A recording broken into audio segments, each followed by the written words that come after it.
is a standard bus wheel. It weighs around 300 kilos with its tyre, more than most strong men can lift. But imagine what would happen if it were to come loose at 60 miles an hour. It would become lethal. Even at slow speeds, the destructive powers of a loose wheel can cause serious damage, injury and even death. All of these accidents were caused by wheels coming loose. But even defects that appear less serious can have far-reaching implications. You'll recognise this. It's a brake glass hammer. If it were missing, how would your passengers escape an emergency? There's a simple way to make sure this doesn't happen to you, and it doesn't take very long. A daily walk-around check. It's absolutely vital for drivers to carry out their daily walk-around checks because it's their first line of defence against ensuring that the vehicles are fit and serviceable on the road and that passengers are protected when they're being carried in their vehicles. It also protects the driver against having any accidents. It doesn't take long, and it puts your mind at ease, at rest. I mean, and it's a very important safety feature. To be honest, I don't even think about doing it. I do it every day, so to me it's just part of the job. The consequences for the operator are that they could have a fleet investigation, and that could result in vehicles being put off the road or action being taken by a commissioner at a public inquiry. And avoiding the nightmare of an accident caused by a defect isn't the only reason to carry out a daily walk-around check. Out on the road, drivers with defective vehicles run the risk of being stopped by VOSA and the possibility of a prohibition, immobilisation, a fixed penalty and points on their licence. But VOSA is also there to help, and this DVD is a guide to daily walk-around checks for drivers and operators to keep their vehicles safe and roadworthy. So we have a coach, we have a bus, and most importantly, we have Jake here from VOSA. Hello there. Hello. Who's going to take us through a walk-around check. Now, Jake, drivers and operators, busy people. How long should a walk-around check take? Well, it shouldn't take long at all. It should only take a short time, especially if it's part of a driver's daily routine. But because we're making a film and we're going to do a demonstration at the same time, obviously it's going to take us quite a bit longer. But it's fair to say the demonstration that we give you here now on either particular vehicle that we're using will apply to all sorts of types of vehicles, be they minibuses, double-deckers or even bendy buses. And drivers and operators are probably quite used to their vehicles and they've probably got their own systems already in place. Well, that's true, yeah. The driver will have his own routine, but if operators or drivers want to add any additional things to their walk-around checks, that's fine. That's all well and good. The important thing is that they do the checks and they do them properly. So, Jake, I'm no mechanic, obviously. What kind of things are we going to be looking for? Just for the benefit of the film, we've already done the vital fluids such as fuel, oil, water, screen wash levels and things like that. But what we're expecting the drivers, we don't want them to be mechanics, we don't expect them to be mechanics, but as they carry out their walk-around checks on a daily basis, they will become more and more familiar with their vehicles in any case. So what we're looking for is to make sure that the drivers understand that they need to be looking for things that are defective, things that aren't working properly, things that are missing, and to make sure that the vehicle is in a good roadworthy condition. And are we just looking at statutory items here? No, we'll also be looking at some non-statutory items, things that are fitted to improve driver or passenger comfort and safety, things that can easily be checked, things like centre aisle mirrors or centre marker lights, things which common sense says we should check. So we're going to go with the coach. Yep. Where's the best place to start? The front? Yeah, pretty much, but if we take a few steps back, now what the driver would do is he's walking towards the vehicle once he's been allocated it. He would take a look at the front of it to see how it's sitting, OK? It'd also give him opportunity to stoop down maybe and look underneath to see if there's any fluid or pools that might draw his attention, that might need further investigation. And most drivers might want to put their personal gear on board first and then start from the cab. And to be fair, you can do these walk-round checks in any routine you want, but for the benefit of keeping it clear for the film, we'll start on the outside, OK? Righto. But while we're here, we'll check the operation of the door, the mechanism, make sure it works smoothly and opens fully. Right? Well, I have to get on? No, no, you've got a nice little job for you. You go around the front there and have a look at the lights, and I'll get in and put the lights on, OK? OK.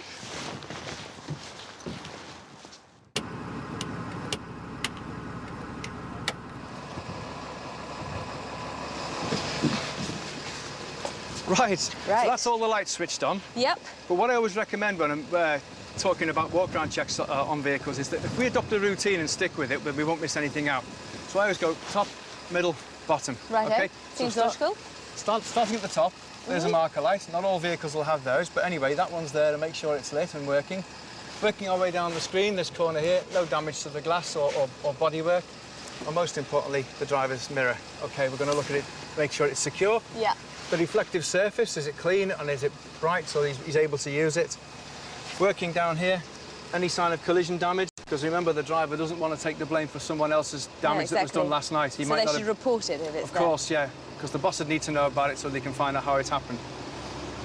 Here's our indicator light flashing here, our side light bulb, headlight, main beam, and fog light. And also, we're going to make sure that the panel that's securing, that all these lamps are mounted on, is secure to the vehicle. Especially important on coaches and vehicles that are low to the ground is you may get some strike damage where the vehicle's caught the ground. Yeah. There again, the driver needs to make a note of that on his defect card and report it to the boss so that they know it was there before he took the vehicle out. And it's important that we don't forget to have a check if the operator licence is present and the tax disc is current as well. So that's all looking pretty good. Yes. Back to the top. Top again, working our way down to the screen. The screen's nice and clear, it's lovely and clean on both sides. There's no chips or damage or anything that's likely to impair the driver's view. And we'll have a quick look at the wiper blades.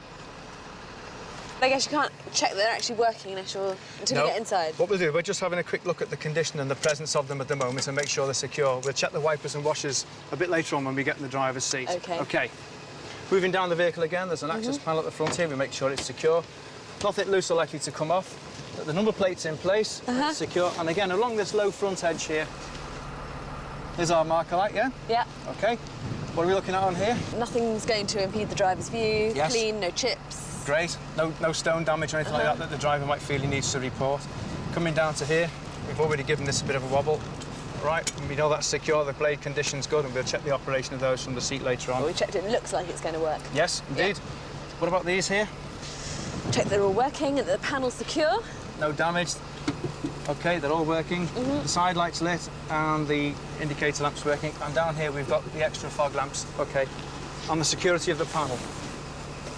Run our fingers along the corner. No sign of any collision damage. That's looking good. OK. Good. We'll just move around this corner here.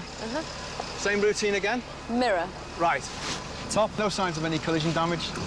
Important equipment for the driver. We've got two mirrors on this side. There again, we're checking the reflective surfaces, the security and the useful operation of them. Side cab windows for obstructions. No signs of damage. Come down to this side panel here, we've got a side repeater indicator, and this is an opening flap. We need to make sure these are secured down. You can imagine the kind of dangers they would present if they were able to open of their own accord. So we give that a tug. Good. Okay. Top, middle, bottom again. Same procedure all the way around. All the way around, yeah. Side windows, any obvious signs of any trim hanging off, anything the driver might want to report. Then we get down to this important area here, the wheels. Right. OK, tyre condition's very important. Now remember, it may be very early doors when the driver comes to take his vehicle out, so you may find it useful to have a small pocket torch as such, like for him to have a quick look inside the wheel arch, make sure there's nothing in there likely to foul the wheel. It also gives him a chance to look at the tyre tread condition. And the tyre condition itself, he's looking for any cuts and bulges around the outside of the tyre. We're going to take some time to have a look at the wheel fixings to make sure there's no obvious signs of movement there. And this vehicle's been fitted with little indicator pointers on each wheel nut. And they should be aligned up so the driver can check to see if there's been any signs of movement there. If there was anything there to worry the driver, he would seek further advice or one of the engineers to have a look at the vehicle. Yeah, but provided they're more or less lined up like so, that's an indication that the wheel nuts are tight.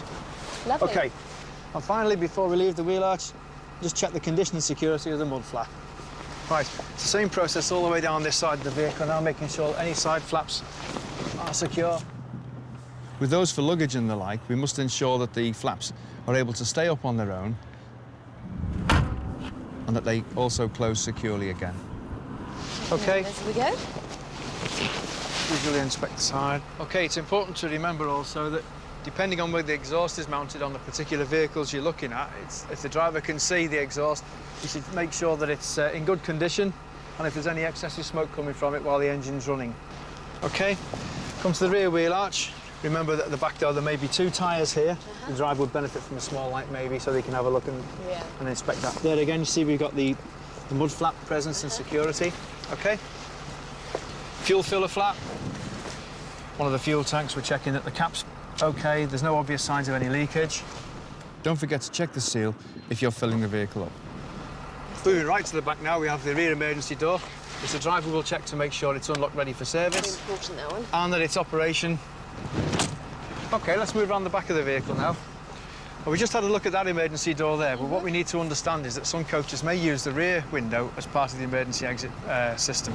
And on double-deck vehicles, there'll be a door right on the top deck anyway, which we can only check from the inside. Yeah, of course. I was going to say, it'd be pretty tricky from down here, wouldn't Yeah. Right, OK, so what routine are we using? it? Top, middle, bottom. OK, the lights at the top, happy with those? Yeah, they look pretty good to me. OK, what about this one?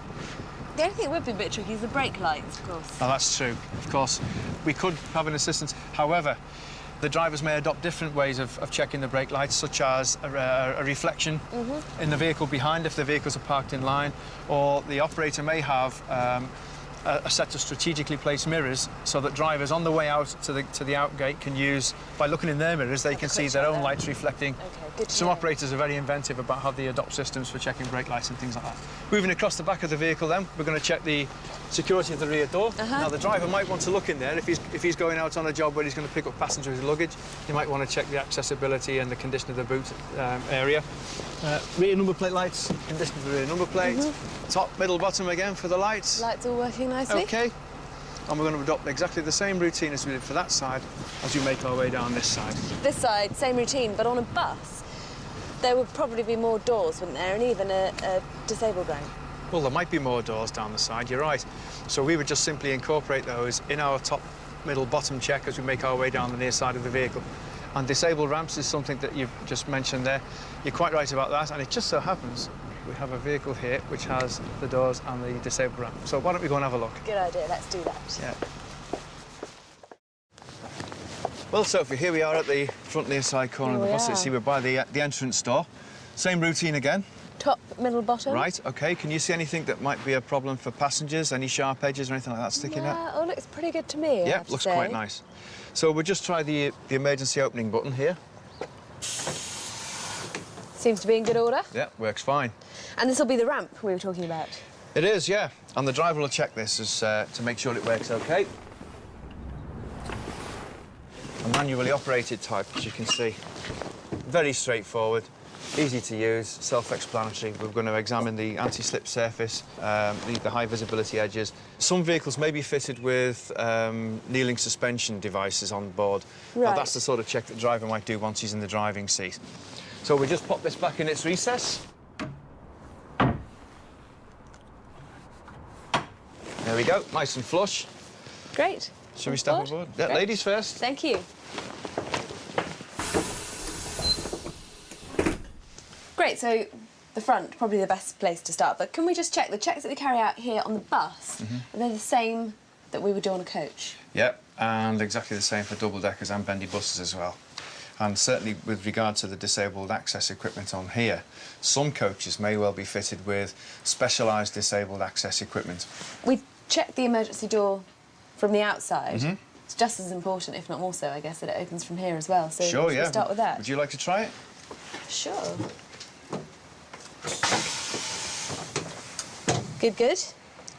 That works. And the other thing, that's a fire extinguisher down there. Equally important. It is, yeah. You need to make sure it's present and correct, and that it's fully charged. Great, and if first aid kit is carried, obviously they'd need to have a quick check that that was present as well. Yeah, where appropriate, if a first aid kit was necessary, the driver would need to be aware of it. Shall we move through to the saloon then? Yes, let's do. Just tell us what you're going to be looking for primarily in here. Well, general cleanliness, security of all the bits and pieces inside, anything that's likely to cause a discomfort to any of the travelling passengers. We'll also be looking out for fumes and any leaks that may occur. We're looking at the condition of the gangway floor covering to make sure there's no trip hazards and things like that. So it's all pretty good in here, but you can imagine if it was an older vehicle, perhaps this is the kind of area that might cause a problem. Well, that's true, yeah. Any seams and such likes, they may start to lift with age, and of course the driver would be looking out for those sort of trip hazards that might present a problem. OK, and windows? Yes, windows. On this type here, we've got these pull-out versions. But remember, on coaches, they don't generally have opening windows, so the driver would be aware that he'd need to check the forced air ventilation, and he'd probably need the engine running for that to check that system. and they'll be checking the air coming out through the air vents in the luggage racks. This is also a good time to check the racks themselves and the lights. OK, and seatbelts probably more relevant on a coach than on a bus. Well, if the vehicle is fitted with seat belts, we'll need to check that they're there, they're working, and there's no damage. OK, and anything else? Maybe the bells, the buzzers? Sure, yeah, the driver would walk up the bus, he'd check the bells. The disabled area will have its own bell push button, and it may make a different sound in the cab to alert the driver, and it will usually bring on a warning light on the dashboard as well to tell him that any disabled people want to leave the vehicle. Well, before we make our way down the bus, we're going to have a quick look at these tip-down seats, OK? Make sure that the covering's OK and that they retract up out of the way for give people disabled access in this area. And there may be some fitted on the other side of the vehicle as well. So basically, just have a nice walk through and think about the passengers and Yes. check that there's nothing that would be hazardous to them. That's about it. Yeah, let's do that. OK. Check any bell pushers that there might be on the poles. Checking for security of the upright stanchions and the seat backs. Looking at the condition of the fabrics and the seat coverings. No sharp edges sticking out. And don't forget, some vehicles may even be fitted with luggage racks. I know certainly coaches will, but some city buses may be fitted with luggage racks. We'll be checking those for security and also for any sharp edges. OK, most important. Righto. We've got some step edges here, look. Check that's all there. Check that's OK, yeah, nothing's hanging off, nothing, no trip hazards. The high visibility edging is in place, OK? Emergency door. It must be closed properly and securely in the closed position, and we must be able to operate it smoothly and easily like that. Now remember, when this door is operated, there's usually an alarm system or some sort of warning device will alert the driver in the cab that the door's not properly closed or it's been tampered with. Now, that might be a buzzer or a warning light or something like that. And is that the same in a coach? Well, a coach will have a warning device in the cab, and that could be a buzzer or just a warning light. OK. OK. Now, moving back towards the back of the vehicle again, we're checking the seat cushions, the backs are upright. Any bell pushes on any hand poles. It's also important to remember that we check for the presence of any brake glass hammers that might be required. Another emergency exit here, and this one's quite That's right. interesting because this is very similar to one you would find on a double-decker, isn't it? That's right. It's a full-width window-type door arrangement like this one here is a pane of glass which has been modified to work as a door. There again, this will be connected to the alarm device in the cab to alert the driver if there's any tampering or if it's not closed properly. And that'll need to be smooth in operation and again secure closed like that. So that looks pretty good. Closed secure like that. Yeah. So we're happy with everything at the back of the bus. Yes. Time then to make our way back down to the front because we haven't checked the driver's area yet, have No, we? you're right. So let's go and have a look at that. OK.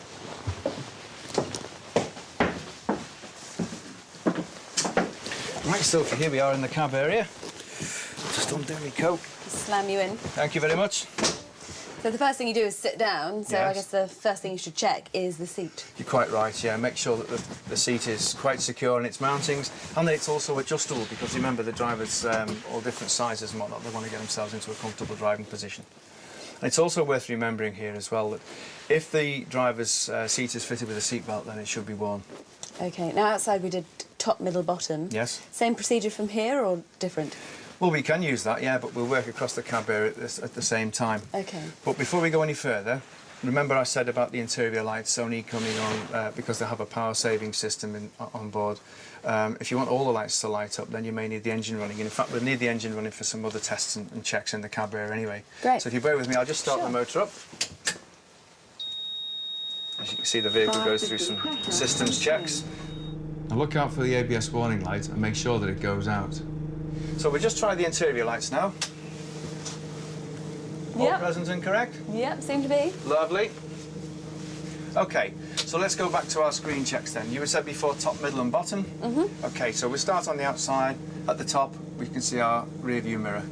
Now, remember, we checked outside that it was secure in its mounting and the reflective surface was good. Well, now I'm sat in the driving seat. I'm interested in the view it's going to give me to the rear. So I want to make sure it's correctly adjusted and positioned so that I get a good view along the side of the bus to the back. OK. Moving across the screen here, I'm looking out for any posters, stickers, flags, emblems, anything that might be stuck in the way, or even severe screen damage that might obscure my view to the near side. And I'm also looking at the interior rear view mirror again for its position and adjustment to make sure I get a clear view of the saloon. Wipers and washers, you remember outside we looked at the condition of the blades? Yeah, and they the look pretty mounting. good from out there. They did indeed. So now we're going to test them. We'll spray some fluid onto the screen and see how the wipers clear it away. Well, they're certainly big enough to do the job, aren't they? Yeah, they seem to be working pretty well as well. Very well indeed, yeah. Good. Okay. Oh, and by the way, don't forget to check the operation of the demisters.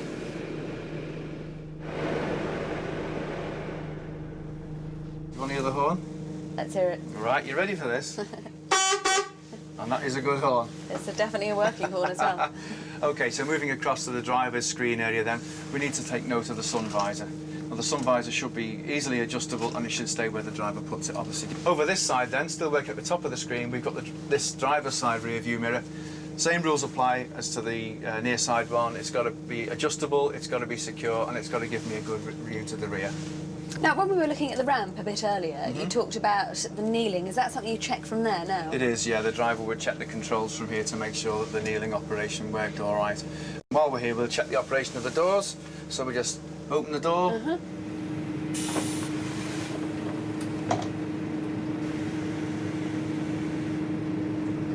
And close it. No problems there. Great. Most of the stuff we said, you do the same checks in a coach, but in Yes. a coach you'd have a tachograph, wouldn't you? Well, that's true, yeah. Well, the coach driver would be specifically trained to use a tachograph, and as part of his in-cab area checks, he would check that there was no abnormalities or malfunctions with the instrument and that it was working okay. And while he's there also, he would make sure that all the instruments that should light up at night would light up, and the same would apply to this vehicle as any other vehicle. So you just check through your panel there and that all the switches were in working order and lit up? That's right, yeah. You probably find a lot more switches on a coach because there's a lot more functions on there, but the driver would work through the systems checks to make sure that everything that should work would be working. And of course your handbrake over there as well. Oh yes, most important. It's got to be secure, there's got to be no air leaks from it, and it's got to remain locked in the on position. Okay, quite important. Moving down into the steering controls, then we can look at the surface of the steering wheel. It's secure, there's no sharp edges, nothing to catch the driver's hands or cause him any injuries, that it operates smoothly, and it may even be adjustable to give the driver that better range of finding himself a comfortable position in the seat. Okay, moving further down into the cab foot control area, it's important that the cab floor area is uncluttered, there's no rubbish, there's nothing down there, no cables or things hanging down that are likely to impede the driver's foot movements, and also that the brake pedal has a proper anti-slip surface on it, Right, yeah, okay, of course. such as this one's got here. Now we've had the engine running for a few moments, the air's built up fully. What we would normally do, we would open the window like so, and we'd press our brake down fully and listen for any leaks. At the same time, we could watch the air pressure gauge to see if any of them starts to fall quickly, which could be an indication that there might be a leak at the back that we can't hear from here. Gauges aren't moving. Can you hear any hissing? No, certainly not, no. That sounds pretty good. There we are. So that's a good one. So it all seems to be in working order here. What if that weren't the case? What would you do as a driver? Would you be recording faults somewhere? Yes, there would be. All operators would have a system in place as part of the requirements for operator licensing. That drivers should be able to report defects to a responsible person, and those defects should be recorded in writing. Now, this particular company has a driver defect card which is issued to the vehicle when it first goes out on duty. And the first driver will carry out these function checks. As you can see, he's ticked off these various boxes for the bits and pieces that need to be checked. Any consecutive drivers would put their names in here had they found a defect further on in the day in the vehicle's duty cycle. At the end of the day, this card or defect sheet would be handed in, and appropriate action would be taken by the company to make sure that the defects was rectified, and any rectification work would be recorded in an auditable system. And any such defects and records such as these, it's a requirement that they be kept for 15 months. Okay, and what if there were no defects? Would you record that fact itself or not? Well, some companies require that from the drivers to sign what they call a nil defect report to clarify the fact that they've conducted a check and they found no defects there at all. Okay, so even as a driver, you've completed your daily walk-around Yes. check. When you're out and about on the road, you're always going to be aware, aren't you? Well, You're always looking out for faults that may be developing. Well, that's right, yeah. I mean, the driver will know how the vehicle handles under normal conditions. If he notices something that is not not natural with the way the vehicle's behaving, or maybe he notices the brake performance or the steering controls aren't quite as good as they were, he would take the appropriate steps either to seek advice from the engineering department. But if it was just a simple defect, he would note it on his card, the vehicle could stay in service, and it would be dealt with by the engineering department overnight. Jake, I noticed that the height of the vehicle is detailed just up there, and that must be pretty important to be aware of. Oh, absolutely right, yeah. The driver does need to know the height of the vehicle he's driving on the day. Especially if he's in double-decker, I suppose. Ah, quite right, yeah. Especially if there's any low bridges about, sure. I imagine there will be a book with all this detailed in it, is there? You imagine quite right, and would you believe I just happen to have one here with me in the here cab. it is. The Guide to Maintaining Roadworthiness. Well, we're not going to sit here and talk about it. Let's go and find one of the posh sheets down the back Okay. and we'll go through Lovely, it. bit more comfortable.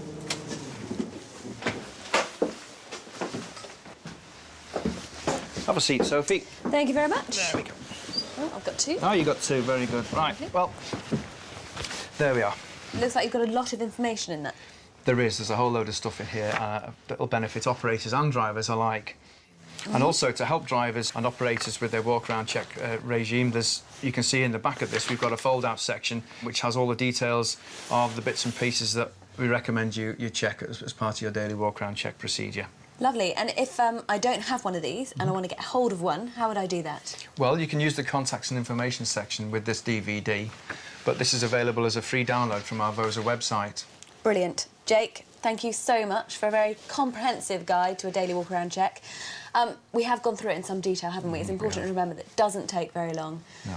And a really good way to avoid fixed penalty notices, potential immobilisation and even getting points on your licence, isn't it? Well, that's true, yeah, but remember, all we want to do is travel safely.